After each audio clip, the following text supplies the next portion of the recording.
Bonjour à tous, peuple de Dieu. Nous vous retrouvons aujourd'hui dans notre émission Parole du dimanche afin d'entrer en profondeur dans notre thème Église, prépare-toi à l'enlèvement car le temps touche à sa fin. Je reçois pour vous le roi de Dieu, Steve Mwanza, pasteur de l'église Centre chrétien Royaume de Dieu sur terre. Bonjour pasteur. Bonjour, sœur Coraline. Cela fait maintenant 2 dimanches que nous traitons sur ce sujet. Le dimanche dernier, nous avons vu ensemble le dernier point, donc connaître Jésus-Christ, la source de notre salut. Aujourd'hui, nous allons passer au point suivant de la matière qui est accepter et faire face aux persécutions des temps de la fin. Pour cela, pasteur, j'aurai plusieurs questions. La première étant, qu'est-ce que la persécution? Merci beaucoup pour la question. Avant tout, j'aimerais saluer tous les bien-aimés qui nous suivent, qui sont fidèles à cette émission Parole du dimanche.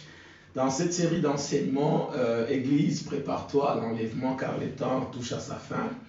Nous avons traité de plusieurs points et aujourd'hui, je serai heureux de pouvoir parler d'accepter, faire face à la persécution des temps de la fin. La persécution, nous la définissons comme étant un traitement injuste, un traitement cruel, un acharnement sur des personnes, sur des individus, et un traitement qui n'a pas sa raison d'être.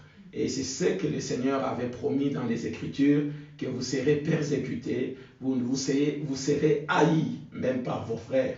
Et pour aller plus loin, j'aimerais qu'on lise cette écriture, d'ailleurs 2 écritures, dans le livre de Matthieu chapitre 10. Matthieu chapitre 10, à partir du verset 19, c'est le Seigneur lui-même qui parle. Il dit ceci: lorsqu'on vous conduira devant le tribunal, ne vous inquiétez pas de ce que vous aurez à dire, ni de la manière de l'exprimer. Les paroles que vous aurez à prononcer vous seront données en ce moment-là. Le verset 20 dit: elles ne viendront pas de vous, mais l'Esprit de votre Père parlera en vous. 21. Des frères livreront leurs propres frères pour qu'on les mette à mort, et des pères agiront de même avec leurs enfants. Des enfants se tourneront contre leurs parents et les feront condamner à mort. Tout le monde vous haïra à cause de moi. Mais celui qui tiendra bon jusqu'à la fin sera sauvé. Et le dernier verset 23, il dit: quand on vous persécutera dans une ville, fuyez dans une autre. Je vous le déclare, c'est la vérité, vous n'aurez pas encore fini de parcourir toutes les villes d'Israël avant que vienne le Fils de l'homme.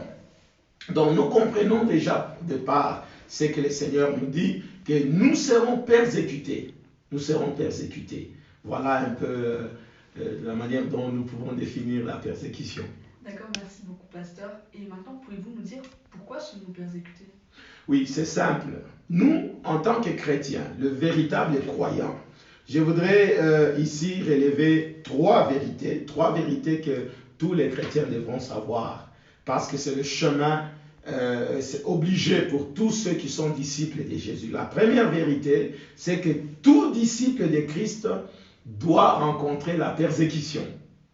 C'est à cause de Jésus, bien sûr, tout disciple de Christ. Et si notre Seigneur a été drainé devant Ponce Pilate, devant les tribunaux, nous aussi. Si notre Seigneur a été rejeté par ses frères, a connu aussi des critiques, nous serons aussi critiqués. Nous serons aussi traités injustement.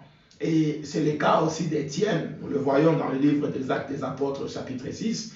Le cas de Pierre et Jean dans Actes, chapitre 4. Deuxième vérité, c'est que le Seigneur accorde à ses disciples, il leur accorde la sagesse pour faire face à la persécution.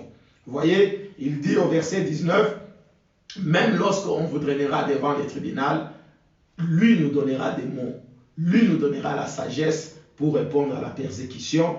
Et la 3e vérité que nous devons savoir, le Seigneur Jésus-Christ délivre et délivrera toujours ses disciples et leur promet l'espérance, cette espérance dans l'éternité, ici-bas et dans l'éternité. Donc, nous sommes persécutés à cause du nom de Jésus-Christ.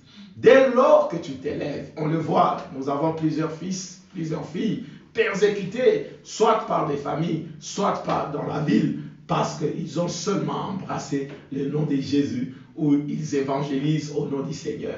C'est là la raison qui fait que nous soyons persécutés. D'accord. D'accord, merci beaucoup, pasteur, je comprends mieux. Et maintenant, pouvez-vous nous dire comment faire face justement à cette persécution? Oui, belle question. Comment faire face à cette persécution? J'ai juste trois petites choses, je ne dirais pas petites, mais c'est des éléments capitaux. Si on les applique, donc ça marche.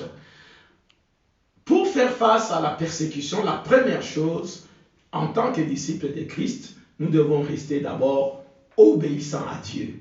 Donc nous devons demeurer dans l'obéissance. Parfois les diables nous matraquent, le diable veut nous empêcher par la persécution d'obéir à Dieu. J'en ai vu beaucoup qui se sont découragés. Beaucoup ont laissé tomber leur foi parce qu'ils étaient persécutés dans leur famille. Parce que les gens parlaient mal contre eux. Ils étaient au travail. Les gens parlent. Les gens veulent le persécuter sans raison. Il y en a qui ont relâché. Mais la première chose, restons obéissants à Dieu. Deuxième chose, nous devons demeurer à l'écoute du Saint-Esprit. Vous savez, le Saint-Esprit, la Bible dit que je serai avec vous et jusqu'à la fin des temps. Notre Dieu ne t'abandonnera jamais. Je lance même cet appel à quiconque est en train de passer des moments difficiles, des persécutions, rejeté par la famille, les amis. Je voudrais te dire que le Seigneur ne t'abandonnera pas. Le Seigneur n'abandonne jamais ceux qui lui appartiennent et ceux qui le servent. Donc, reste à l'écoute du Saint-Esprit. Lui seul combattra pour toi. Et la dernière chose pour se protéger face à la réalité de la persécution, c'est que nous devons marcher collés je vais définir ça comme se coller à Dieu pour accomplir sa volonté. Rester attaché à Dieu, rester influencé par Dieu lui-même pour que nous puissions nous retrouver à l'endroit et au bon moment là où Dieu lui-même nous voit. D'accord, merci beaucoup pasteur, merci beaucoup à vous tous de nous avoir suivis. Nous espérons que ce moment a été très enrichissant et très bénéfique pour vous.